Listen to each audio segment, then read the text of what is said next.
시청자 여러분 안녕하십니까? 신통방통 윤태현입니다. 아침 신문 만나보겠습니다. 조선일보인데요. 이재명과 김성태는 친한 사이다라고 김성태 전 회장의 전 비서실장이 법정에서 밝혔습니다. 그동안 이재명 대표와 김성태 전 회장 모두 서로 모른다라는 주장을 반복하는 상황이었는데 이재명 대표 그리고 김성태는 친한 사이다라고 쌍방울에 김성태 전 회장의 전 비서실장이 법정에서 증언을 했습니다. 자, 이 비서실장이 얼마나 가까운 사람이냐 하면 신문을 보겠습니다. 2010년대 중반부터 김성태 전 회장의 비서실장 등으로 일을 했고 쌍방울 계열사 대표도 지냈으며 굳은 일을 처리한 측근으로 꼽히는 인물이 이렇게 얘기를 한 겁니다. 한 법조인은 검찰 단계 진술과 달리 법정에서 거짓 증언을 하면 위증죄로 처벌받기 때문에 이재명과 김성태가 친하다는 그 A씨의 진술은 사실일 가능성이 크다 이렇게 말을 했습니다. 잠시 뒤에 바로 살펴보겠습니다. 두 번째 신문 동아일보입니다. 혼밥하는 노인이 빨리 늙는다는 기사가 나왔습니다. 자, 노쇠 위험 61% 더 높다. 그러니까 노쇠가 된다는 게 체중이 감소한다거나 근력이 좀 떨어진다거나 피로가 자주 호소가 된다거나 걷는 속도가 느려지거나 신체 활동 저하 뭐 이렇게 되는 5개 지표가 있는데 이 중에 3개 이상이 해당되면 노쇠 단계로 접어들었다 이렇게 볼 수 있다고 하는데요. 혼자 밥을 먹는 그런 70세 이상의 노인들의 경우에는 이런 노쇠 현상이 굉장히 다른 사람보다 빨리 온다는 겁니다. 밥을 여럿이 함께 먹는 게 더 좋다. 뭐 이런 보도가 실려 있어서 한번 소개를 해드렸습니다. 세 번째 신문 보겠습니다. 조선일보입니다. 설날부터 무조건 스톱.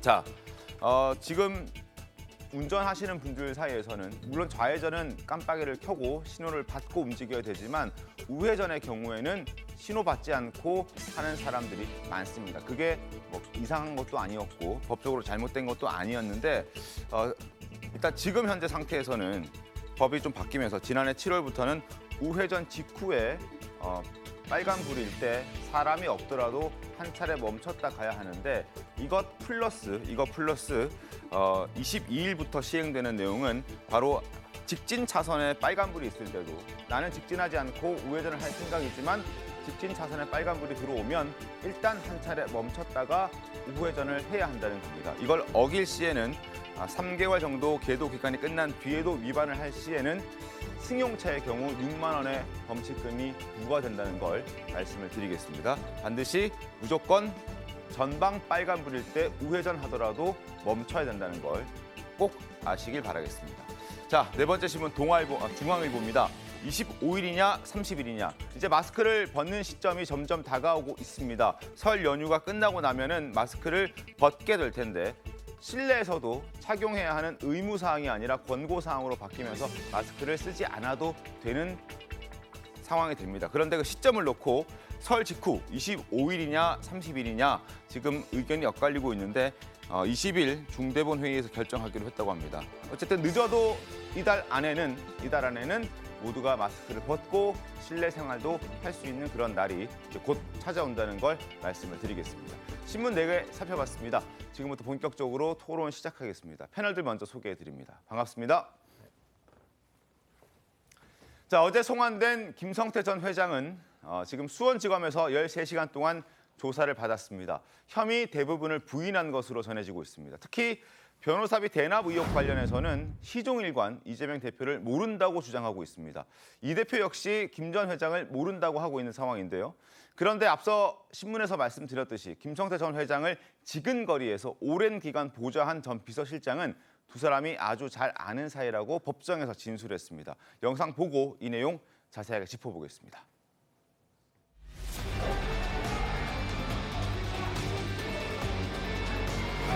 이재명 대표는 전혀 모르십니까? 오늘 모릅니다. 검찰 조사 앞두고 좀 신경 같은 거라도 좀 부탁드리겠습니다. 저 회사 열심히 일하는 사람들이 상처받는 거 그게 많이 적응됐습니다.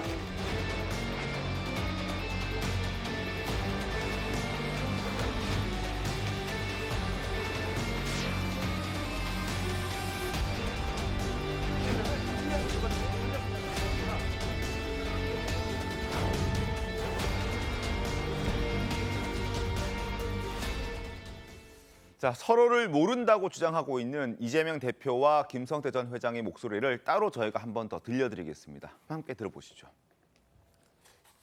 제가 전에 한번 그랬죠. 내가 2년이라면 내이 사입은 거 어처구니가 없는 거죠. 도대체 저는 김성태라는 얼굴도 본 적이 없거든요. 그 사람 잡아가든지. 정말 황당무계해요. 이재명 대표는 전혀 모르시니까 연락한 적도 없고요. 친구들도요. 지금 전혀 모른다고 말씀하신 건가요? 모른다 외에 더 하실 말씀이 없으시는 거예요? 다 검찰에 다 붙일 겁니다. 자, 관련해 신문 보겠습니다. 경향신문입니다. 김성태 회장 이재명 모른다. 이재명 대표도 김성태 모른다라고 했는데 쌍방울의 전 간부, 김성태 전 회장의 전 비서실장 두 사람은 가까운 관계다라고 얘기를 했습니다. 자, 수원지법에서 열린 이화영 전 경기부지사의 특정범죄가중처벌법상 뇌물 및 정치자금법 위반 혐의 이 재판에 증인으로 쌍방울 전 비서실장이 출석을 했는데 이 자리에서 검찰이 이렇게 묻습니다. 김성태 회장 그리고 방용철 쌍방울 부회장, 이재명 경기도지사 그리고 이전 부지사가 이화영 전 부지사가 다 가까운 관계였던 게 맞느냐라는 질문에 이 비서실장은 네라고 답변을 했는데 한 번 더 물어봤답니다. 확실하냐? 사실이냐? 그렇다. 이렇게 얘기를 한 겁니다. 자, 그리고 검찰은 지금 김 전 회장에 대한 조사를 이제 13시간 어제 했고 앞으로도 계속 돌입할 겁니다. 아마 조만간 유의미한 진술이 나올 수 있다라고 전망을 하고 있고 유의미한 진술이 나온다면 이재명 대표도 다시 한번 소환 통보를 할 것이라고 얘기를 하고 있습니다. 최병우 의원님, 서로 모른다라고 주장을 하고 있는데 뭐 쌍방울 전 비서실장의 얘기를 들으면 가까운 사이다. 그리고 법정 진술도 나왔다. 그러면은 쌍방울 전 비서실장의 얘기에 더 무게를 좀 둬야 되는 거 아닌가요? 그렇죠. 법정에서 거짓을 말할 때는 위증의 처벌을 받죠. 네. 그렇기 때문에 또 그 쌍방울 전 그 김성태 전 회장의 전 비서실장이 뭐 굳이 저기서 가까운 관계라고 또 얘기할 동기도 없어요. 그리고 제가 그 신통방통에서 한번 말씀을 드린 적이 있었는데 작년 1월에 보면 서울의 한 호텔에서 바로 저 간부인 것으로 보이는데 녹음을 해요. 누구랑 로비에서 얘기하고 있는 그 거기에도 보면 이재명 후보는 성태형하고 가깝지라는 표현이 있습니다. 네. 그리고 내 방에, 그러니까 그 비서실장 방인 것으로 보이는데 경기도지사를 하기 전에 한 번 왔었고 네. 경기도지사를 당선된 뒤에도 한 번 왔던 걸로 기억한다. 그런 게 녹음 파일이 있어요. 근데 그 사람을 수원지검이 작년 11월에 조사를 했거든요. 네. 근데 조사한 결과는 언론에 보도된 게 없어요. 그 결과가 저는 어제 법정에서 나왔다고 봅니다. 그러니까 내용이 이제 작년 11월에 조사한 거예요. 이게. 네. 그러니까 수원지검은 이미 작년 11월에 이재명 후보와 이재명 대표와 김성태 전 회장이 얼마나 가까우냐 하는 거를 전 비서실장을 통해서 다 파악하고 있다가 이제 이화영 전 부지사 재판에서 지금 그 딱 증언을 한 거 아니겠습니까? 네. 그렇게 되면 아마도 저는 그래서 그 사실이 작년 4월에 언론에 보도된 적이 있어요. 그러면 이재명 대표도 그걸 알았다면 이렇게 부인할 상황은 아닌 것 아닌가, 전 그런 느낌이 들어서 대처를 좀 잘못한 것 아닌가 하는 느낌이 듭니다. 네. 뭐 검찰이 이제 저 쌍방울 전 비서실장을 조사했다는 얘기는 꼭 요거 하나만 조사하지는 않았을 거 아니겠습니까? 그럼 앞으로 추가로 여러 가지의 관련 증언이나 뭐 사실관계들이 또 드러날 가능성이 있다, 이렇게 생각을 합니다. 서영주 대변인님, 네. 금방 이렇게 들통날 건데 왜 서로 모른다라고 마치 입을 맞춘 듯이. 왜냐하면 이재명 대표는 13일 날 유튜브를 통해서 김성태 전 회장 모른다고 했고 김성태 전 회장 같은 경우에는 입국하기 하루 전날 KBS와의 인터뷰를 통해서 이재명 대표 모른다라고 했거든요. 한 이틀 상간으로 두 사람이 공통된 주장을 하고 있단 말이죠. 근데 금방 들통이 나지 않습니까? 들통이 났다고 보긴 힘들고 말하자면은 어떤 주장이 나온 거라고 봐야겠죠. 네. 이게 확실하게 들통이 났다는 건 대부분 전 비서실장 A 씨가 법정에서 위증죄를 불구하고 뭐 이런 발언을 했다라는 네. 것은 그러니까 A 씨에 대해서 이 사람의 주장이잖아요. 녹취도 주장이고요. 그러니까 이 A 씨에 대한 어떤 녹취의 신빙성이나 예전 작년 뭐 지난 11월에 검찰이 수사했을 때 신빙성이나 아니면 이게 뭐 어떤 범죄의 관련성이나 이게 없었기 때문에 이걸 문제 삼지 않았던 것 같은데 지금 현재 이제 김성태 전 회장이 잡히고 들어오고 그다음에 이재명 대표하고 관계성을 계속 물어보니까 결국에는 이 부분은 이야기를 해야겠다라는 것이죠. 김성태 전 회장도 본인이 이화영 전 부지사와의 관계에 있어서의 어떤 범죄 혐의 부분들은 명확하게 드러나 있지 않습니까? 하지만 이재명 대표와의 관계성을 자꾸 검찰이 그쪽으로 몰아가기 때문에 차단하고 싶다. 나는 이거와 관계없다. 정치적으로 날 몰지 마라. 나는 기업적인 부분에 있어서는 잘못을 할 수 있지만 내가 정치적으로 뭐 끼어든 건 없다라는 그런 메시지를 준 것 같고 이재명 대표를 보시면 그냥 합리적으로 생각하시면 전고 김문기 씨 건 있을 때 지금 이제 선거법에 가 있죠. 그때 모른다는 말을 했습니다. 그게 따지고 보면 조금 말 실수일 수도 있어요. 그냥 잘 기억이 안 난다라고 했어야 되는데 모른다고 했잖아요. 그러면서 이제 어떤 뭐 사진이 있고 뭐 골프장에 간 부분들이 있어서 결국 그 부분이 결국에는 기억이 성남시장 때는 기억이 안 나고 경기도지사 시절은 났다. 이 부분을 허위사실로 지금 선거법에 가 있는데 그런 어떤 선행적으로 한번 경험을 한 상황에서 뻔히 말하자면 저런 증언들과 증거가 드러나면 김성태의 관계가 안다 모른다가 확실히 드러날 건데 왜 이재명 대표가 금방 드러날 거짓말을 하겠습니까? 진짜 모르니까 모른다고 하겠죠. 왜냐하면 그거를 지금 모른다고 했을 때 이 대납 사건의 시작 전부터가 꼬여버리거든요. 그래서 저는 이 증언 자체 부분에 있어서는 육하원 측에서 어떻게 가까운지는 모르겠지만 아직 그런 건 드러나지 않고 비실장의 증언 정도까지고 이걸로 있어서 김성태 전 회장과 이재명 대표가 서로 모른다를 입 맞춘다라고 추측하기에는 좀 과하지 않냐라는 좀 생각을 가지고 있습니다. 알겠습니다. 일단 뭐 주장들이라는 그런 말씀을 해주셨는데 어쨌든 법정 진술, 위증죄를 받을 수도 있는 거짓말을 했다면 그렇기 때문에 아마 이 비서실장의 목소리에 많은 사람들이 조금 더 무게를 주지 않을까 싶은데 김광사 변호사님 혹시 이재명 대표랑 김성태 전 회장이 서로 모른다라고 주장하면서 누릴 수 있는 받을 수 있는 법적으로 좀 유리한 고지 이런 게 있습니까? 이제 모를 수 있다는 것이 확실해지고 네. 근데 모를 수 있다는 것은요. 직접적 관계가 없다는 거잖아요. 근데 만약에 간접적으로 네. 뭐 측근이랄지 이런 경우에 연결고리에 있다고 한다면 사실 모르고 알고는 아무런 의미가 없는 거예요. 단지 직접적인 뭐 어떤 거래를 했느냐 안 했느냐 했을 때 이것은 뭐 유리하게 작용할 수 있겠죠. 네. 그런데 지금 상당히 과연 몰랐을까 하는 의구심 드는 게 몇 가지가 있는데 일단 쌍방울맨이라고 알려진 이화영 경기평화부지사 네. 이재명 대표 측근이라고 알려져 있고 쌍방울에서 그렇게 오랫동안 쌍방울에서 활동한 사람을 평화경기부지사로 임명을 했잖아요. 네. 그러면 이건 뭐 쌍방울과 관계 있는 거 아니냐 이제 그런 우리가 좀 의혹을 가질 수 있고 근데 경기도하고 아태협에서 남북 교류를 했단 말이에요. 네. 그때 쌍방울에서 지원했고 맞습니다. 경기도가 이걸 주도적으로 했잖아요. 아태협과 같이. 그런데도 잘 모를 수 있느냐 그런 부분하고 그다음에 이재명 대표를 변호했고 캠프에 있었던 변호사들 네. 또 여러 명이 쌍방울에 사회이사 갔단 말이에요. 계열사에. 그래서 거기서 어떤 경우는 사회이사 회의 한 번도 참석하지 않고 뭐 1억 이상 돈을 받았고 그러면 연결고리가 좀 있지 않나 싶은데 지금 오늘 앵커께서 아까 기사를 읽어준 것처럼 비서실장, 쌍방울 비서실장 자리는 굉장히 모든 걸 아는 자리거든요. 특히 회장에. 그런데 김성태하고 이재명 대표가 잘 아는 사이다 이런 증언을 했단 말이에요. 그러니까 결과적으로 이제까지 나온 것은 과연 몰랐을까라는 의구심이 드는데 만에 하나 네. 이재명 대표가 김성태를 직접 만나거나 네. 아니면 직접 뭔가 관계된 것다는 것이 하나도 나타나면 이재명 대표가 이제까지 한 이야기는 처음부터 신뢰성이 무너지는 거예요. 네. 그래서 뭐 검찰이 수사를 해서 밝혀질지 어쩔지 모르겠지만 사실은 모른다 안다가 아주 법적으로는 안 중요할 수도 있는데 가장 중요한 측면은 만약에 둘이 만났거나 그런 거 직접적 관련성이 나왔을 때는 이재명 대표의 진술의 어떤 신빙성에 굉장히 심각한 문제가 발생하는 거죠. 이뿐만 아니라 지금 받고 있는 사법 리스크에 대한 모든 주장이 다 신뢰가 무너질 그렇죠. 수 있다. 이제 거짓말한다는 그런 느낌을 받을 수가 있어요. 알겠습니다. 자, 검찰이 주목하는 연결고리, 첫 번째 연결고리. 지금 김광산 변호사께서 말씀해 주셨던 그 이화영 전 경기도 평화부지사입니다. 과거 영상 잠깐 보겠습니다.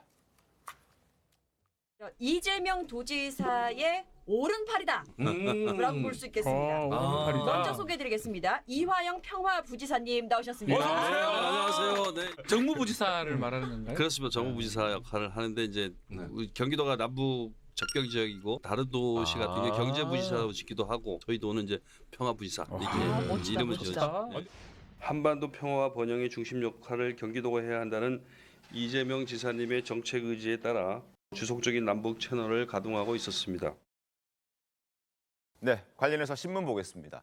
자, 이재명 대표가 이화영 전 평화부지사를 직접 임명했는데 이화영 전 평화부지사는 쌍방울 에서 굉장히 오랫동안 일을 해왔고 김성태 전 회장과 직접적인 관련이 더 깊은 관련이 있는 것으로 알려져 있습니다. 실제로 그리고 쌍방울이 대북 사업에 집중을 했는데 대북 사업에 집중할 때 이재명 지사 때 그때죠. 경기도와 한 몸처럼 움직였다라는 보도도 나오고 있습니다. 자, 이재명 대표 지금 이화영 전 경기부지사와 도움을 받아서 김성태 전 회장은 북한에서 6개 분야 우선 사업권도 따내고 뭐 이런 경우들도 굉장히 많죠.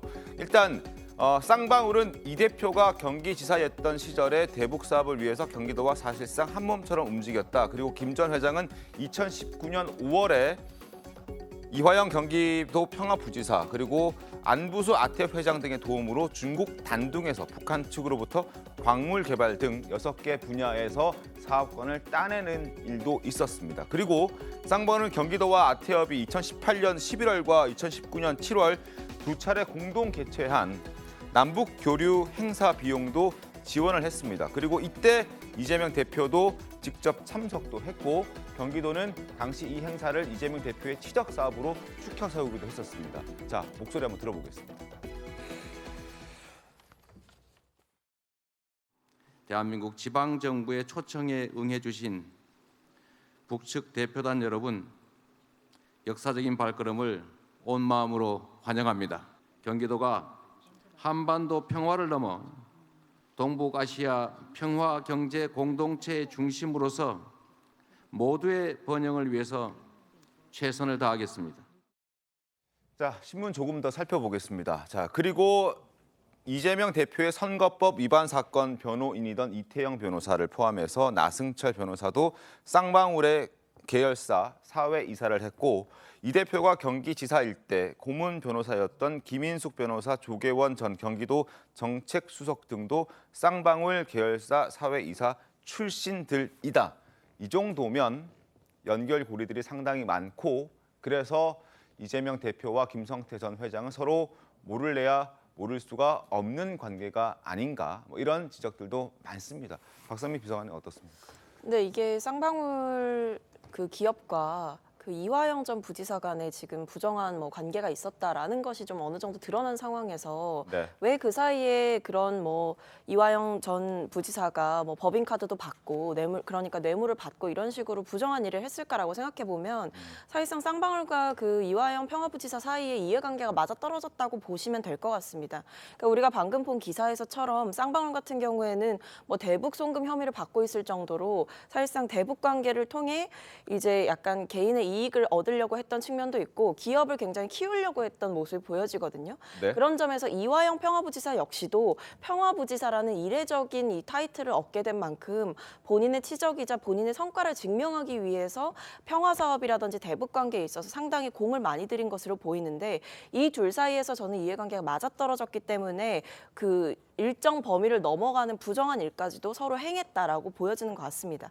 그런 점에서 보면 뭐 이화영 지사와 이 쌍방울 간의 관계는 확실해 보이지만 조금 분리해서 봐야 할 것은 이재명 지사 같은 경우에는 어떻게 보면 결재권자이고 최종 단계에 있는 승인권자이기도 합니다만 이 사업을 추진하는 단계에서 실무적인 단계를 책임지고 총괄하는 역할은 아마 이화영 평화부지사가 했을 것이다.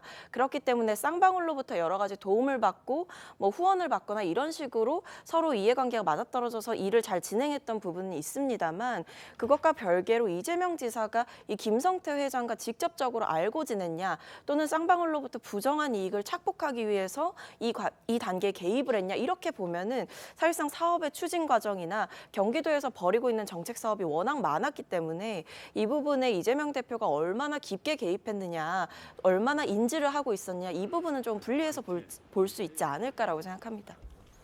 문제의 핵심은 이재명 지사가 이런 말을 한 적이 있어요. 단돈 100만 원짜리 사업도 자신의 결재가 없으면 할 수가 없다. 저는 거기에 모든 답이 있다고 생각합니다. 쌍방울이라는 회사는 KH그룹의 회장도 이제 곧 귀국한다고 알려져 있지 않습니까? 지난번 출연에도 말씀드렸지만 자금 세탁의 핵심에 서 있는 회사입니다. 그 얘기는 단순하게 대북 사업만 볼 게 아니라 대북 사업이 이루어진 시기에 주가 조작도 일어났고 그리고 그 시기에 M&A가 같이 이루어지고 그 시도를 한데 KH그룹에 돈이 들어왔고 그리고 천하동인의 돈이 들어왔다는 겁니다. 그 얘기는 이재명 지사와 쌍방울의 관계가 단순히 알았다 몰랐다의 관계는 이미 이재명 지사가 선언한 그 말의 핵심에 드러나 있다고 보는 거고요. 그 비서실장의 정언에서도 드러나 있는 거고 그 이면에 그러한 돈 세탁, 자금 세탁의 모든 게 맞춰져 있기 때문에 서로 꼬리 자르기 일환으로 서로 가는 거라고 봐야 되는 거지. 이재명 지사를 몰랐다. 이 부분은 문제의 핵심이 아닙니다. 알겠습니다. 김문기 처장도 나타났지 않습니까? 모른다고 했는데 증거가 나타났지 않습니까? 앞으로 증거는 수없이 쏟아질 거라 저는 봅니다. 알겠습니다. 자, 두 사람의 주장과 전혀 다른 주장이 어제 법정에서 튀어나왔기 때문에 저희가 좀 소개를 해드렸습니다. 한번 상황들을 계속 좀 지켜보도록 하겠습니다. 누구의 말이 맞는지 한번 지켜보도록 하겠습니다. 그리고 김성태 전 회장 어제 검찰 조사 첫날에 13시간 동안 조사받았습니다. 오늘 밤까지는 아마 구속영장을 청구할 방침이라고 하는데 청구하면 아마 바로 발부가 되지 않겠습니까? 저는 영장이 발부될 가능성이 크다고 봐요. 네. 일단 뭐 체포했는데 체포한 후 48시간 내에 영장을 청구하지 않으면 석방을 해야 돼요. 네. 그 48시간의 시한이 내일 새벽 한 2-3시 될 겁니다. 이제 그래서 아마 오늘 중에 영장을 청구할 건데 아마 뭐 송환에 대비해서 네. 미리 준비를 다 했을 거예요. 그래서 이제 눈여겨봐야 할 부분은 과연 구속영장 범죄 혐의에 어느 범위까지 들어가는가. 뭐 특히 지금 언론이랄지 국민이 가장 관심을 가지고 있는 이재명 대표에 대한 변호사 대납, 네. 이게 과연 영장이 들어갈까라는 생각이 드는데 제가 볼 때는 뭐 들어가기는 그렇게 쉽지는 않을 것 같아요. 왜냐하면 다 부인을 하고 있기 때문에 네. 그동안 이제 얼마나 많이 검찰이 수사를 했느냐에 따라서 또 어떤 증거와 문건을 확실히 갖고 있느냐에 따라서 뭐 들어갈 수도 있고 안 들어갈 수 있다고 보는데 아마 일단 구속영장 자체는 명백한 혐의부터 할 거예요. 그래서 대북 송금 있잖아요. 네. 640만 달러 이 부분이 있고 그다음에 이화영 경기 평화부지사에게 돈을 뇌물 3억 준 건 이것은 이제 거의 명백하기 때문에 이 부분이 영장에 들어갈 거예요. 그런데 나머지와 관련된 부분에 있어서는 검찰의 어떤 수사 진행 정도 이런 것들에 의해서 아마 범죄 사실이 정해질 건데 아마 일단 뭐 법원에서는 영장이 발부될 가능성이 크죠. 왜냐하면 도망갔잖아요. 네. 도망갔기 때문에 또 검찰 수사관을 비롯해서 막 로비해서 공무상 기밀을 수사 기밀을 다 또 빼왔었고 또 범죄 혐의도 부인하고 있고 그렇기 때문에 뭐 영장은 발부될 것이다. 그래서 영장이 발부된 다음에 이제 수사에 있어서 검찰이 어떻게 하느냐, 수사 능력, 의지 이제 이런 거에 따라서 여러 가지 혐의가 또 추가될 가능성이 크다 이렇게 봅니다. 네. 발부는 당연한 것이고 어떤 혐의들이 그 영장에 들어가는지 그 부분에 대해서 저희가 또 한번 지켜보도록 하겠습니다. 그리고 김성태 전 회장도 호화 변호인단을 꾸렸다고 하던데요. 그렇죠. 특수통 출신의 변호인단을 네. 중심으로 이제 꾸렸다고 하는데 왜냐하면 김성태 전 회장이 과거 주가 조작과 관련해서요 호화 변호인단을 당시에도 꾸린 적이 있어요. 네. 그런데 집행유예로 나왔거든요. 그때 집행유예가 뭐냐면 징역 3년에 집행유예 5년이에요. 이런 거 잘 못 들어보셨잖아요. 그렇죠. 징역 3년에 집행유예 5년이라는 걸로 나온 적이 있어요. 그렇기 때문에 아마 이번에도 그때보다 훨씬 더 화려한 네. 이른바 이제 전관의 예우를 받을 수 있는 변호사를 꾸린 것으로 저희는 해석해요. 네. 이래서 이제 이번에도 지난번 주가 조작 그 혐의 때 그 판결과 마찬가지로 아마 뭐 뭔가 이제 뭐 집행유예 같은 걸 기대하고 뭐 실형은 나오겠지만 집행유예 같은 걸 기대하고 이런 변호인단을 꾸린 것 아닌가. 근데 이제 변호인단 꾸린다고 해서 뭐 다 집행유예 받을 수 있는 건 아니거든요. 네. 더군다나 죄질이 그때랑 좀 차이가 있고 굉장히 많잖아요. 네. 그러니까 수사 단계, 그다음에 앞으로 이제 기소가 되면 재판 단계를 좀 잘 지켜봐야 되겠습니다. 알겠습니다. 그리고 어제 김성태 전 회장이 송환되면서 한 권의 책이 주목을 받았습니다. 어떤 책인지 잠깐 저희도 한번 보도록 하겠습니다. 지금 바로 이 책입니다. 지금 화면에 저희가 좀 확대를 해놨는데요.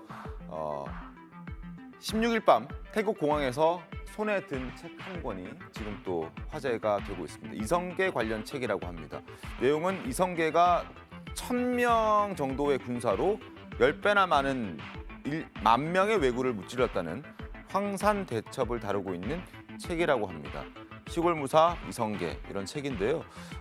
일단 책 속의 내용 중에 강조한 부분이 있다고 하는군요. 이성계는 지면 죽음으로 답해야 하고 이기면 그것으로 그만인 싸움을 시작한다. 이걸 두고 해석들이 상당히 많습니다.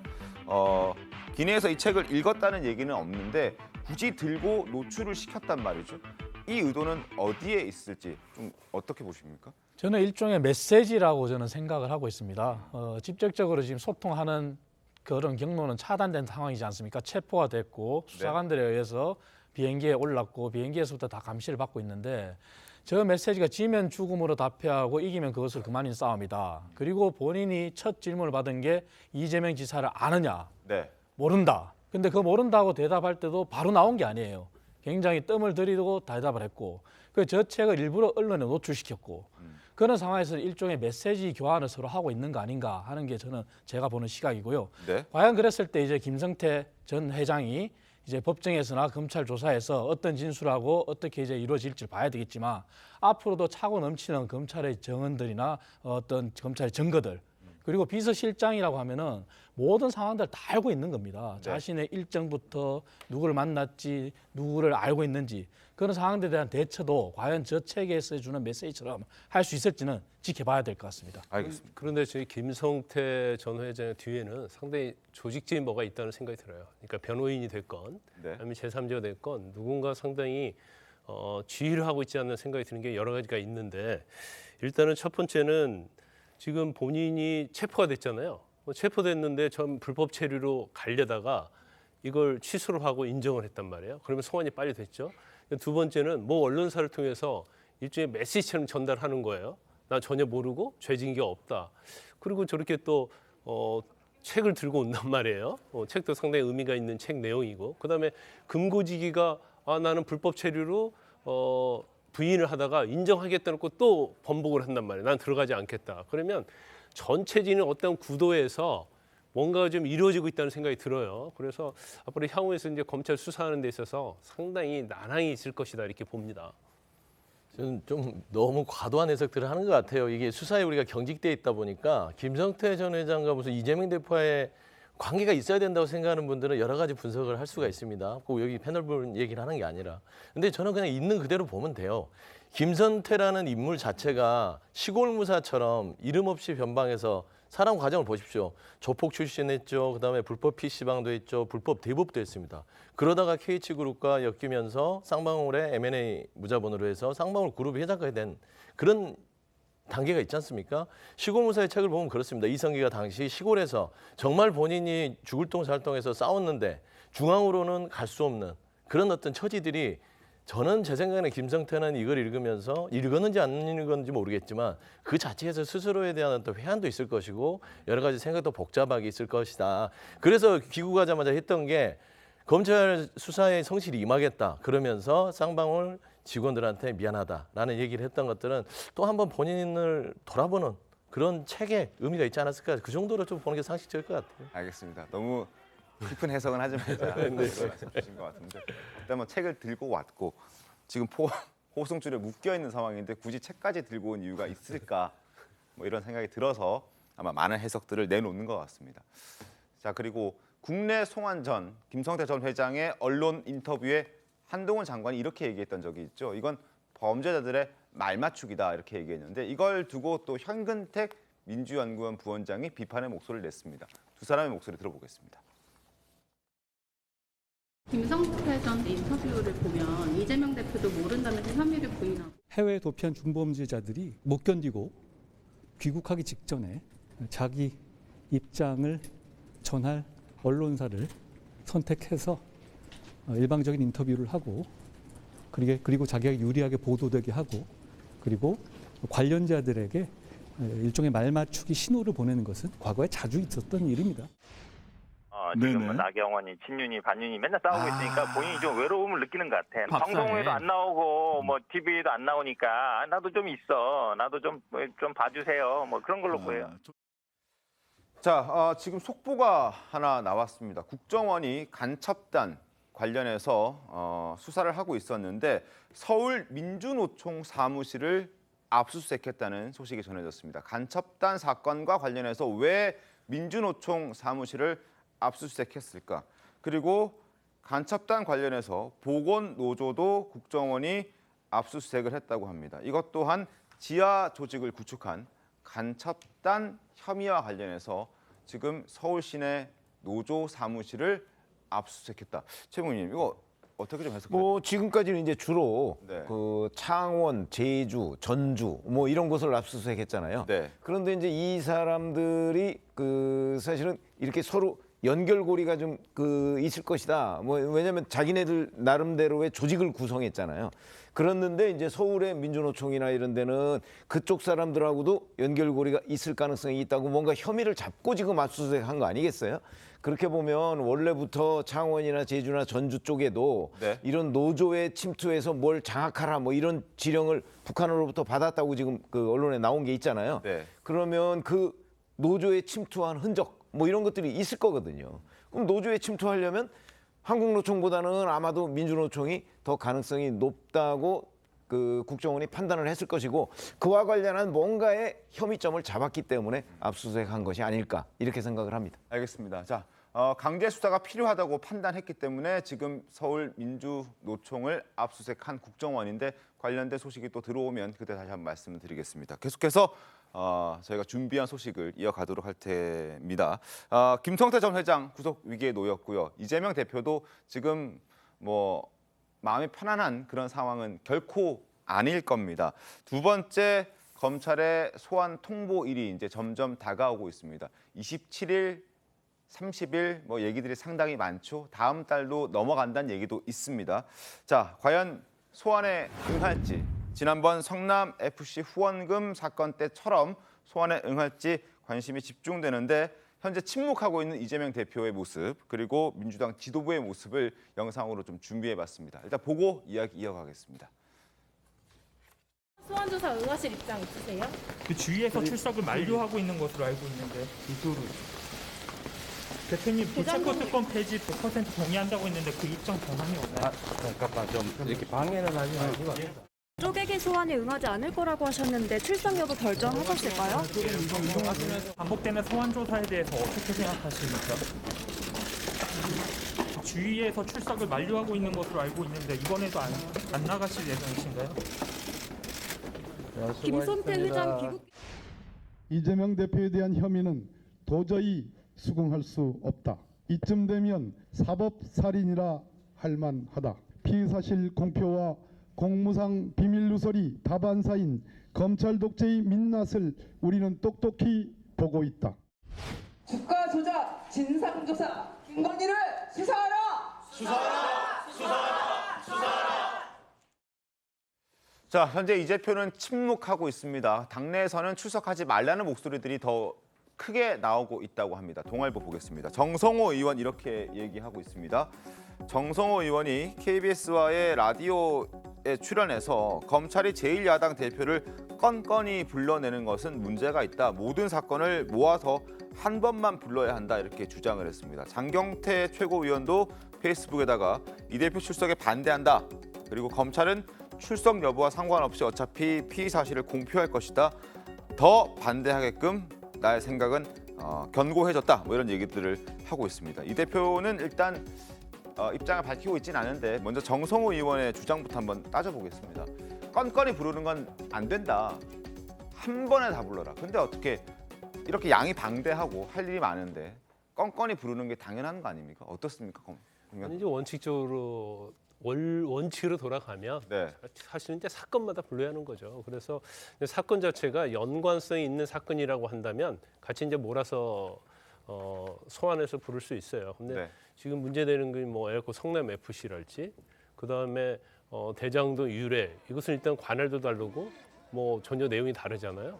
그다음에 뭐 변호사비 대납도 마찬가지고요. 그래서 이제 여러 가지 검찰에서는 원칙적으로는 건건이 부르는 게 맞다. 그리고 저 정도의 사건은 일반인이라면 네. 적어도 뭐 10회 이상, 뭐 20회 조사 받아야 할 거예요. 그런데 이제 야당 대표라는 그런 특수한 직위가 있기 때문에 검찰에서 자주 부르는 것도 부담이 가는 거죠. 그래서 지금 뭐 대장동 유례하고 성남FC하고 같이 영장을 청구하겠다고 하는 언론 보도가 많이 있는데 이것은 제가 볼 때는 오히려 이재명 대표에게도 좋은 방안이고 검찰에도 좋은 방안이에요. 검찰도 껌끈이 영장 청구할 수는 없잖아요.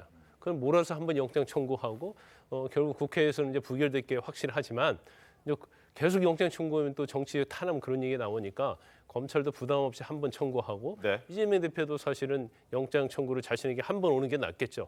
매번마다 부결시키는 것도 부담이 있거든요. 그래서 아마 그런 측면에서는 뭐 서로가 굉장히 뭐 좋은 방안이다 이렇게 보는데 출석과 관련해서는 굉장히 고민이 많을 거예요. 왜냐하면 지난번 이제 출석은 했잖아요. 네. 근데 거의 뭐 진술 거부 형식으로 많이 했다 그렇게 알려져 있는데 이번에 만약에 또 출석을 하게 되면 지난번처럼 또 당에서 나와서 또 최고위원들 다 오고 지지자를 모았고 그렇게 하기는 쉽지 않을 거예요. 이게 반복되기 쉽지 않거든요. 그런다고 또 출석을 안 하게 되면 물론 국회에서 국회에서 불체포 특권에 의해서 부결이 되겠지만 체포에 대해서는 그러면 또 이 어떤 뭔가 죄가 있어서 나가지 않는 게 아니냐 이제 그런 게 될 수 있기 때문에 성남FC에서 명분은 공익을 위한 것이라는 명분이 있지만 네. 대장동이나 유례는 이건 공익을 물론 뭐 그 최대 치적이라고 얘기하지만 약간 사적인 그런 측면이 좀 있거든요. 그래서 고민은 굉장히 많이 하고 있을 것이다. 그래서 아직도 결정을 못했을 거라고 봅니다. 제가 볼 때는. 박성 비서관이 어떨 것 같습니까? 이번에는 어떨 것 같습니까? 좀 더 지켜봐야 되겠죠. 왜냐하면 일단 그 당 지도부에도 입장을 밝히지 않았다 대표가 네네. 비공개에서도 그렇게 이야기를 하고 있는 걸 보면 아마 본인 고심이 상당히 깊은 상황인 것 같고요. 당에도 계속해서 부담을 지운다라는 그 무거운 책임감도 분명히 있을 거라고 생각을 합니다. 네. 이게 근데 이제 제가 봤을 때에는 당 안에서는 아마도 이번 건에 대해서는 가지 않는 것이 좋다라고 이야기를 많이 하실 것으로 보이거든요. 일단 지난번 성남FC에 출석한 지 얼마 되지 않은 상황에서 검찰이 이렇게 설 지나자마자 바로 소환을 하는 것은 너무나 정치적인 의도가 있는 것이 아니냐라는 것부터 시작해서 네. 검찰을 향한 여러 가지 비판적인 시각이 아마 극대화될 것이다라고 예상이 되는데 근데 그것과 별개로 조금 냉정하게 판단을 해봐야 될 것은 일단 본인의 사법 리스크에 대해서 본인이 당당하게 돌파를 하겠다라고 이야기를 한 바가 있기 때문에 그렇다면 성남FC 건에 대해서는 출석을 하고 네. 대장동에 대해서는 출석을 하지 않는다라고 한다면 이것은 본인에게 유불리를 따져서 출석을 하고 출석을 하지 않고를 결정하는 것 아니냐라고 국민들께서는 판단하실 수 있거든요. 자, 그래서 내부에서 이제 들끓어오르는 검찰을 향한 뭐 비판적인 시각이나 이런 것보다도 결국에는 기본으로 돌아가는 게 필요하다. 국민의 시각에서 봤을 때 그러니까 그냥 일반 사람들과 다를 바 없이 그러니까 어떤 특혜나 특권도 바라지 않겠다라는 입장을 보여주는 것이 그래서 소환에 응하는 것이 저는 어느 정도 맞지 않을까라고 생각하고 있습니다. 당 내에서는 안 가는 게 좋겠다라고 그런 분위기가 크다라고 설명을 해주셨지만 박성민 비서관 개인의 의견은 그래도 가서 당당하게 임하는 것이 좋겠다라는 의견 주셨는데 이 대표 지금 침묵하고 있다고 말씀 거듭 드리고 있는데요. 뒤에서는 검찰 수사를 대비한 준비에 열을 올리고 있는 것 같습니다. 일단 최측근인 김용, 정진상 이 두 사람이 구속된 전후로 검찰 소환 조사 대비한 사전 연습을 수차례 했다고 합니다. 그리고 보도나 들리는 말에 따르면 의원회관, 자신의 의원실에서 밤을 새워가면서 측근들과 관련된 대비를 하고 있는 게 보도가 되기도 하고 들리기도 하는 그런 상황입니다. 자, 대장동 사건에 집중하고 있는 것으로 보여지는데 정진상 전 실장 구속 전, 후 함께 과거 행적을 복귀했다면 지금은 변호인들과 함께 또 한 번 과거 행적들을 복귀하고 있다고 합니다.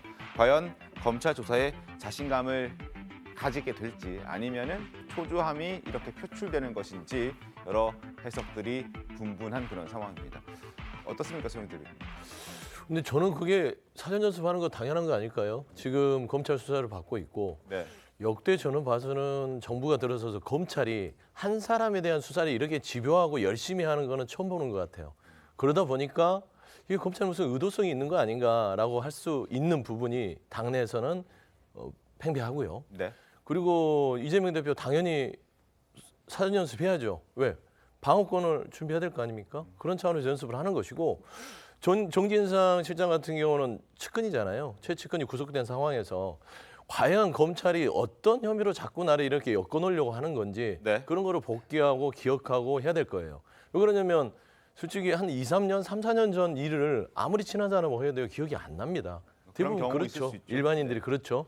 그리고 특히나 대장동 사건은 이재명 대표가 얘기를 했죠. 최대 치적이라고. 보면 성남시에 5,500억 정도가 돌아왔고 그 대장동 일당에게 4,400억 정도가 있는 거예요. 정확하게 돈으로 따지면.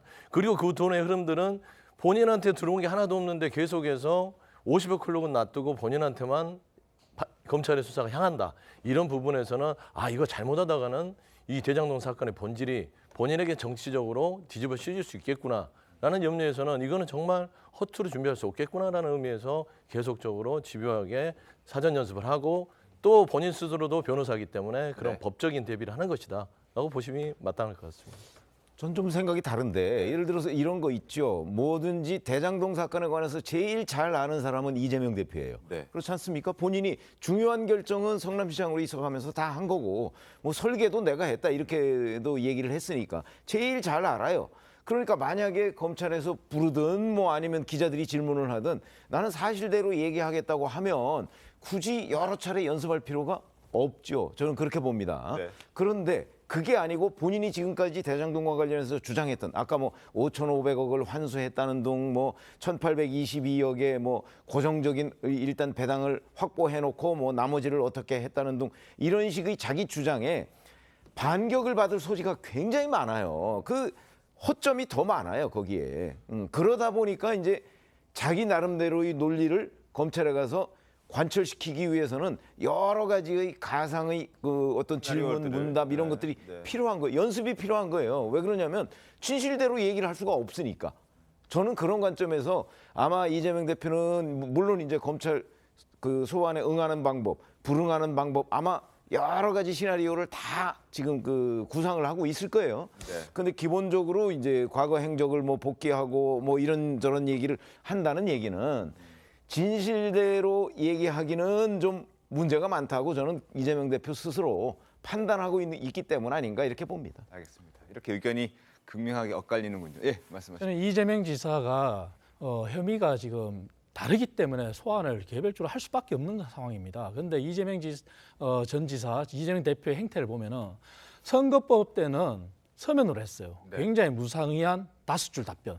그리고 성남 FC 사건에서는 출석을 했죠. 했는데 모르쇠를 일관했단 말이죠.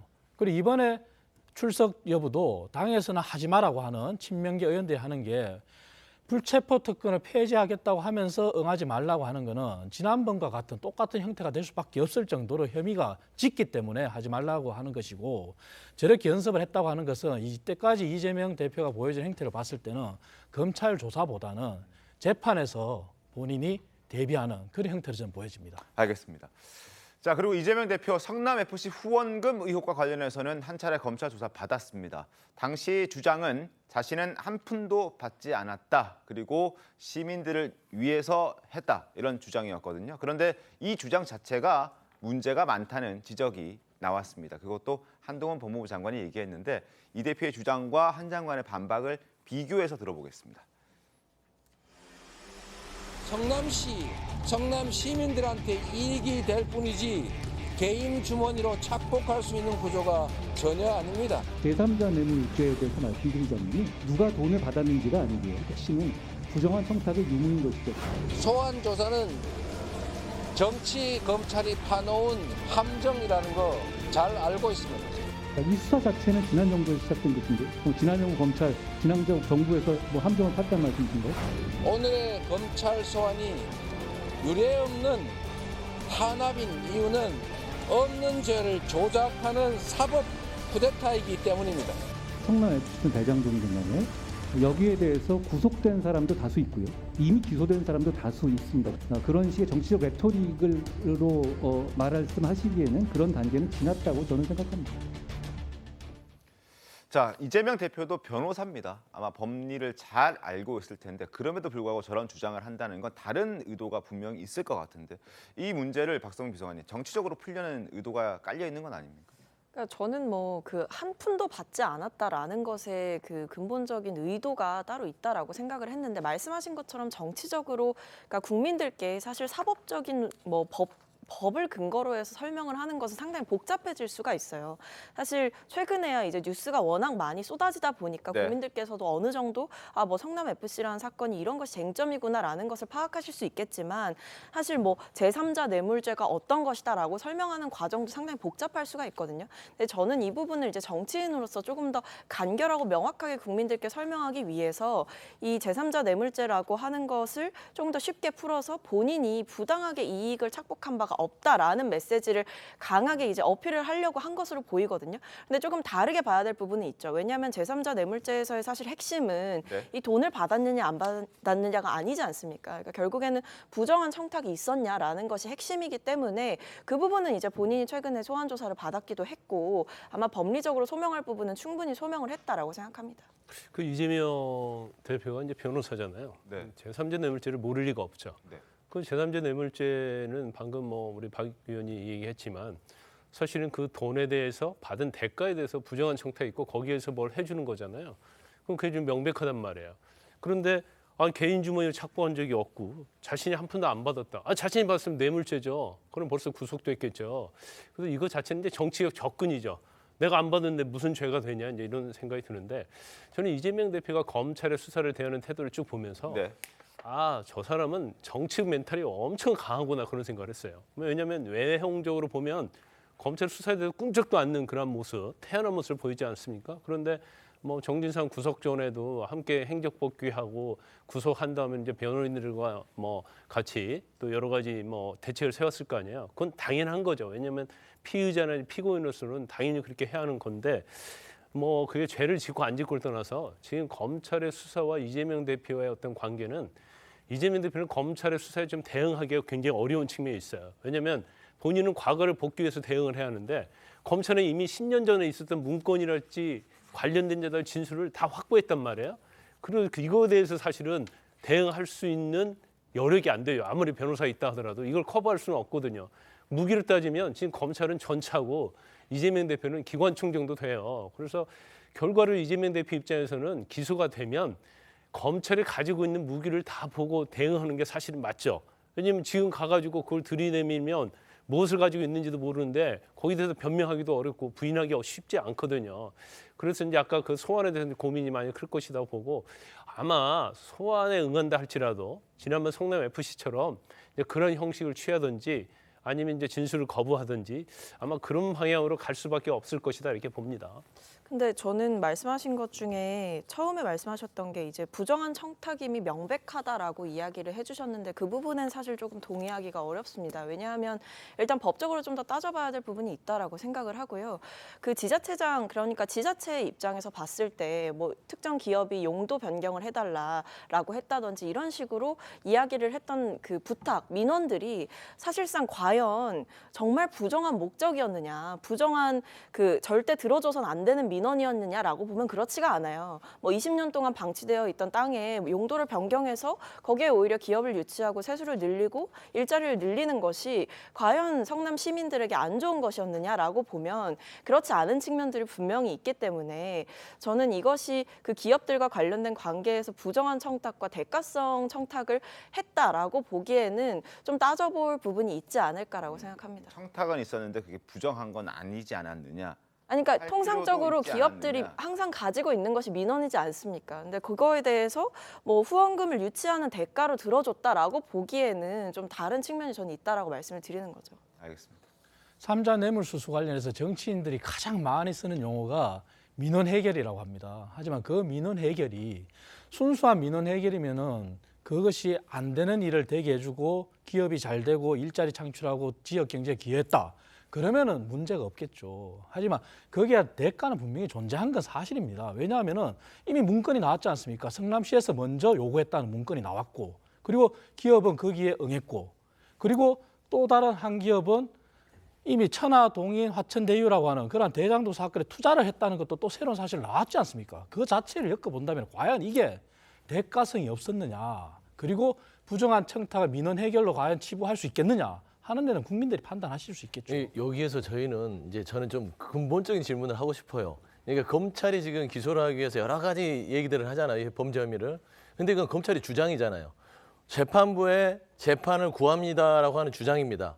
결국에 그러면은 검찰의 주장이 재판부의 재판을 통해서 그러니까 본인들이 구속시키거나 어떤 범죄 혐의를 주고 싶은 사람에 대해서 방어권하고 충돌하는 거 아니겠습니까? 이게 결국에는 증거를 통해서 재판부에서 판결이 내려지는데 네. 지금 여러 가지를 보면 제일 안타까운 게 지금 검찰에서 기소를 위해서 여러 가지 범죄 혐의를 얘기하는 것들이 마치 확정적인 것 마냥 이렇게 오해가 되면 안 되겠다라는 생각이 좀 드네요. 알겠습니다.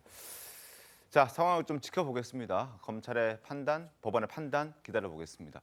그리고 한동훈 법무부 장관이 이제 제3자 뇌물죄에 대해서 이렇게 강력한 메시지를 냈더니 민주당에서는 한 장관을 향해서 그 입 좀 다물어라 이렇게 경고했습니다. 목소리 들어보시죠. 토착비리 범죄 뭐 이런 예. 단어도 장관이 쓰셨다고 했는데 사실은 그분은 이제 장관을 그만두셔야 하는 발언들을 너무 많이 하시는 겁니다. 법무부 장관이라면 개별 사건에 대해서는 일절 언급하지 않는 게 상식적인 것입니다. 그 사람은 입 좀 다물라고 그러세요. 그 사람은 법무장관인데 왜 이렇게 말이 많아요? 이재명 대표 잡으려고 하는 의도가 너무 노골적으로 드러나면서 너무 야유성 발언을 많이 해요. 정치적 발언도 많이 하고 법무장관은 입이 무거워야 됩니다. 그 입 다물라. 제가 충고하고 싶습니다. 네, 그렇게 얘기했습니다. 그런데 과거 장관들도 사실 뭐 가벼운 얘기들, 사사로운 얘기들, 정치적 얘기들 많이 했습니다. 대표적인 인물이 바로 추미애 전 법무부 장관인데 목소리 한번 들어보시죠. 차라리 그냥 지휘하지 않고 장관의 말을 겸허히 들으면 좋게 지나갈 일을 새삼 지휘랍시고 해가 지고 일을 더 꼬이게 만들었어요. 네, 그래서 제가 제지시를 하겠다. 내 말을 못 알아들었으면. 최병우 위원님 어떻게 좀 보셨습니까? 아니 구체적인 사건에 관해서 검찰총장을 그 법무부 장관이 지휘할 수 있잖아요. 네. 그리고 법무부 장관은 사실 검찰에서 일어나는 여러 가지 수사 상황에 대해서 종합 보고를 받거든요. 네. 그렇기 때문에 뭐 특정 사건을 염두에 두고 이러저러한 발언을 법무부 장관이 한다는 건 저는 뭐 있을 수 있다고 생각해요. 법무부 장관의 일종의 캐릭터죠. 그에 따라 있을 수. 그러나 이제 그 사건을 검찰총장을 통하지 않고 간섭을 하면 그거는 검찰청법 위반이지만 지금처럼 장관은 정무직입니다. 네. 그렇기 때문에 뭐 기자들이 이런저런 질문을 할 때 그 사건에 대한 코멘트 저는 충분히 할 수 있다고 생각합니다. 알겠습니다. 자, 대장동 의혹 핵심 인물 김만배 씨의 이야기로 이어가겠습니다. 자, 검찰이 지금 김만배 씨의 자금 흐름을 추적하고 있는데 추적하는 과정에서 이런 것도 확인이 됐다고 합니다. 김만배 씨가 대장동으로 벌어들인 수익을 이용해서 엔터테인먼트 사업에도 투자했던 것으로 지금 파악이 되고 있습니다. 조선일보입니다. 김만배 씨가 천화동인에서 10억 원을 빼서 엔터테인먼트 사업에도 투자를 했다라는 게 지금 알려지고 있습니다. 대장동 자금을 쫓는 중에 이런 내용들이 포착이 된 거고요. 그리고 2021년 이 업체와 콘텐츠 투자 계약을 했고 실제 예능 프로그램에 방송이 됐습니다. MBC 계열사 채널을 통해서 방송이 됐고 예능 프로 10회분 제작비로 이 10억 원은 쓰여졌다고 합니다. 자, 이창환 대변인님, 손을 안 댄 곳이 없다는 생각도 들긴 하는데 어쨌든 이렇게까지 면밀하게 검찰이 자금을 추적하고 있다는 건 김만배 씨도 곧 어떠한 입장을 바꾸거나 입을 열게끔 하는 방법이 되지 않을까 싶기도 하거든요. 그렇습니다. 김만배 씨가 자금을 이제 1,200억 가량 수익을 얻었는데 그 수익 중에 절반 가량을 세금을 떼고 절반 가량을 이미 본인의 대여금으로 인출했고 그 자금에 대한 추적도 검찰이 나름 해서 은닉 자금도 찾았지 않습니까? 그리고 그 외에 남아있는 자금도 한 600억인데 정상적인 자금의 흐름도 언론계나 그리고 또 이런 엔터테인먼트 회사나 이런 데 투자를 했지 않습니까? 그리고 그 외에도 M&A라고 하는 기법을 이용한 그러한 적대적 M&A, 무자본 M&A에 돈이 투입된 것도 다 나타났단 말이죠.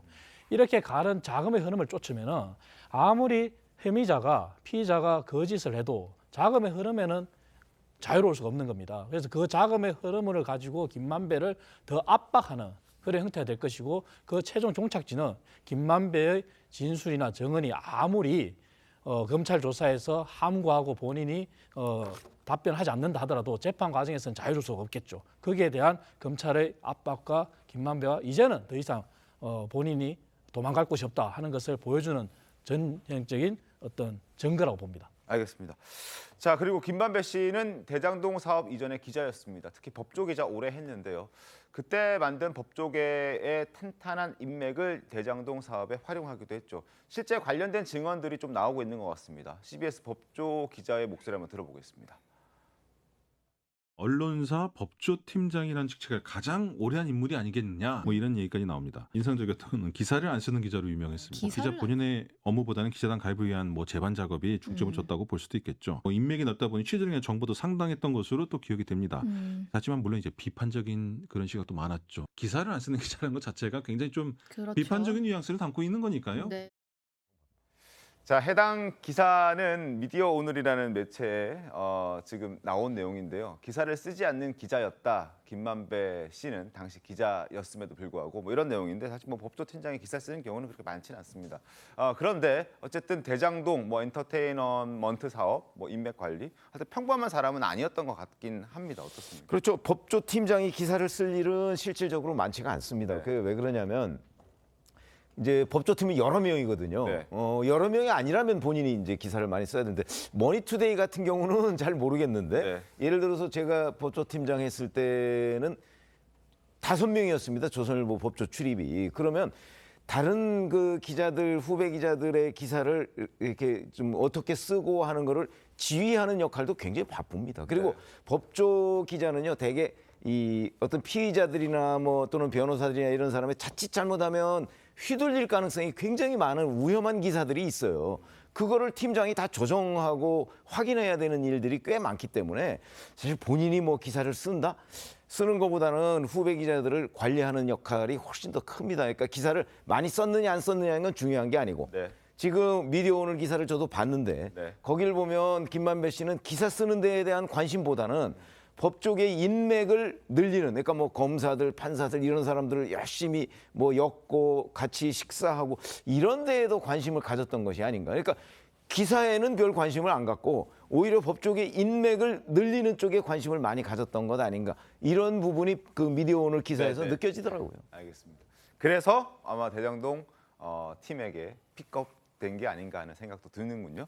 자, 그리고 이재명 대표가 성남시장 재선에 성공했을 때 선거에서 대장동 일당의 도움을 받았다는 사실을 이 대표가 알고 있었다고 유동규 전 본부장이 검찰에 진술했습니다. 그리고 해당 진술은 유 전 본부장이 들은 이야기가 아니라 직접 본인이 이 대표에게 직보한 내용이고 또 이 대표의 목소리도 직접 들었다라고 얘기를 하고 있습니다. 2014년 7월의 대화입니다. 시장 선거에서 승리하고 그리고 재선이 시작되는 당시 이재명 시장이 공사가 왜 땅을 수용해서 성남 도계공이 왜 땅을 수용해서 개발하는 방식에 반대하느냐라고 물었길래 남욱 변호사가 선고도 도왔는데 만약에 공사가 땅을 수용해서 개발 방식으로 하는 것으로 간다면 남욱 변호사 대장동 일당이 힘들어할 것 같다라고 직접 보고했다는 거고 이 자리에는 정진상 전 비서실장도 있었다는 겁니다. 그리고 선거를 도왔으니 편의를 봐줘야 되지 않겠느냐는 취지로 얘기를 했다고 얘기를 합니다. 그랬더니 이렇게 얘기합니다. 사업자들이 한번 싸워보자고 나오면 곤란하다고 보고도 했고 이재명 시장이 그렇다면 백현 유원지 사업에 들어오면 되지 않겠느냐. 뭔가 이재명 대표도 당시 상황을 알고 있었고 대장동 일당에게 선거에 얼마나 큰 도움을 받았는지 모르겠지만 도움을 받긴 받았다라는 그 사실만큼은 적어도 알고 있었다 이렇게 볼 수 있는 대목이고 중요한 것은 그동안 민주당 측에서는 유동규 전 본부장이 누구에게 들은 전원이었다 이런 주장들을 많이 하면서 유 전 본부장의 어떤 이런 진술의 신뢰를 좀 떨어뜨리는 경향들이 있었는데 이건 박성민 비서관님 직접 본인이 듣고 직접 보고하고 했던 내용을 얘기했던 거라서 좀 의미가 다르지 않겠습니까?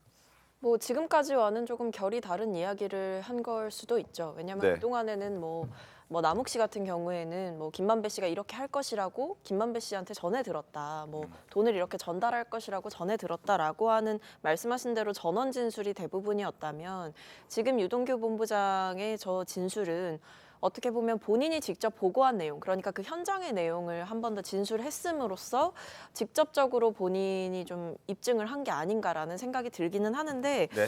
근데 저는 저 진술을 보면서 들었던 생각이 이제 보면 남욱 변호사가 선거도 도왔는데 그렇게 되면 힘들어할 것 같다라는 보고를 이제 했다라고 하잖아요.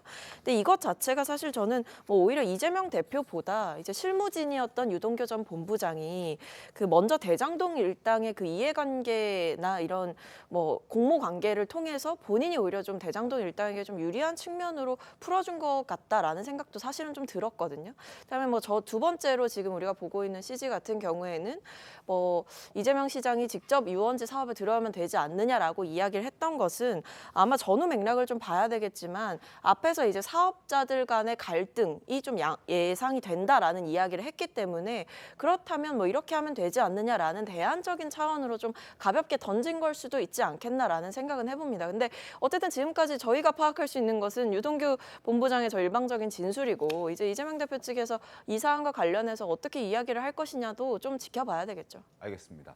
자, 윤석열 대통령 얘기를 좀 해보겠습니다. 새해 첫 순방 일정을 소화 중인데요.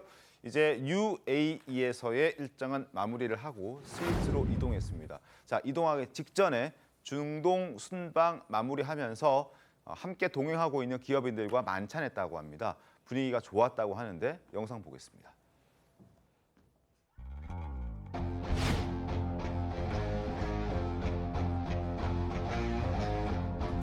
첫째도 경제고, 둘째도 경제고, 셋째도 경제입니다.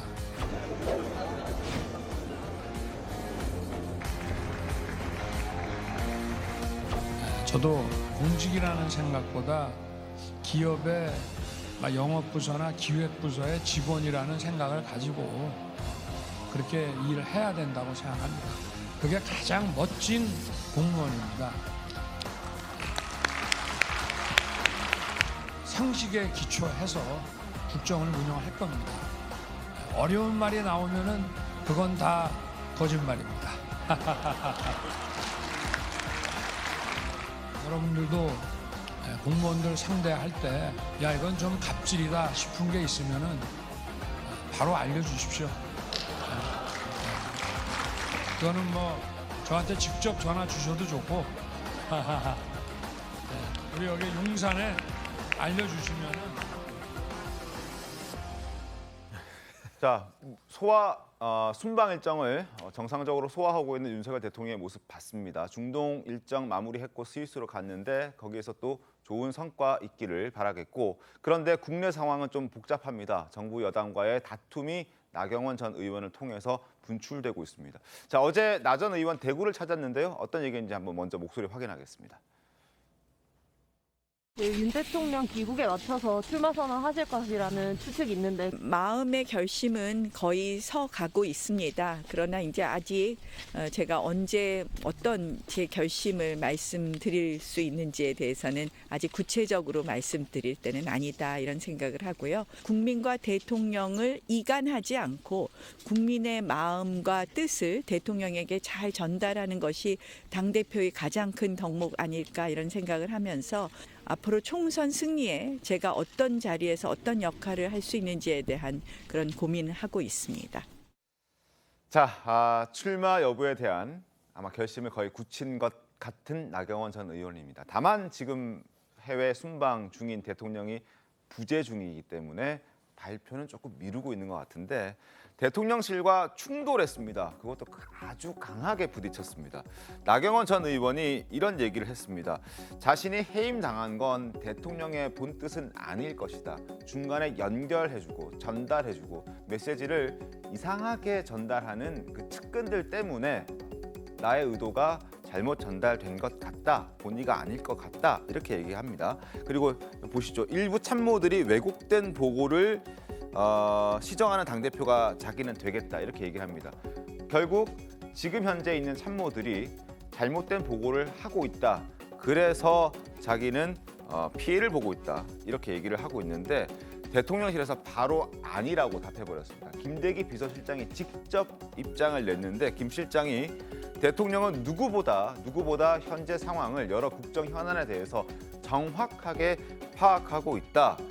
정확한 진상 파악에 따른 결정이었다. 그리고 나 전 의원의 해임은 대통령의 결정이 맞다. 이렇게 얘기를 합니다. 또 다른 대통령실 핵심 관계자도 윤 대통령은 누구보다 나 전 의원이 어떤 분인지 잘 알고 있다. 오늘 나 전 의원의 글은 대통령에 대한 모독이다. 이렇게 얘기합니다. 자, 초선 의원들도 집단 성명을 냈습니다. 48명이 성명을 내고 대통령의 뜻을 왜곡하고 동료들을 간신으로 매도하는 이런 갈등을 조장하는 사람 나 전 의원 비판했습니다. 그리고 사과라고 촉구했고, 근데 나 전 의원은 여기에 대해서는 뭐 특별한 입장을 추가적으로 낸 것은 없는 것 같습니다. 해임 결정 과정에서 대통령실의 결심이 아니라 전달 과정에서 왜곡된 부분이 있었는데 대통령께 정보를 전달하는 분들이 윤핵관이라고 특정하지는 않았다 이렇게 설명을 했지만 김대기 비서실장이 직접 밝힌 그 입장문에 대해서는 드릴 말씀은 없다 이렇게 얘기를 했습니다. 최경 위원님, 이거 어떻게 좀 봐야 됩니까? 뭐 집권당 내부의 자중질환이라고 얘기를 할 수가 있는 거죠. 네. 사실은 그 뭐 나경원 전 의원이 그 대통령이 그 본의가 아닌 해임을 했다 뭐 이렇게 얘기하는, 왜냐하면 그게 사실은 사의 표명을 했기 때문에 사의 표명을 그냥 받아들이면 되는 거거든요. 그런데 굳이 그 사의 표명을 하지 않은 기후환경대사까지 포함해서 네. 해임한다고 발표를 했습니다. 그거는 이제 제가 한번 말씀드렸지만 대통령이 분노했기 때문이다. 저는 그렇게 그 이해를 했고요. 그 분노를 이제 그 대통령의 참모들이 그대로 표현한 연장선상에서 어제 김대기 대통령 비서실장의 저런 발언이 나왔다고 보는데, 제가 김대기 비서실장이 저렇게 얘기를 하면 결국 아니 나경원 전 의원도 강력한 대표 후보 중에 한 명입니다. 네. 그렇죠? 근데 그런 사람을 향해서 대통령실이 거의 직격탄을 날렸잖아요. 이렇게 되면 결국 이게 누워서 침뱉기 아니냐, 집권당에. 뭐 이런 인상을 지울 수가 없습니다. 3월 8일 전당대회에서는 뭐 당연히 뭐 윤 대통령의 뜻이 반영될 가능성이 높다고 저는 보는데, 자 그러면 전당대회가 최종 목표가 아니잖아요. 그렇기 때문에 상당히 집권당이 위험한 내홍 단계로 접어든다. 이렇게 생각합니다. 알겠습니다.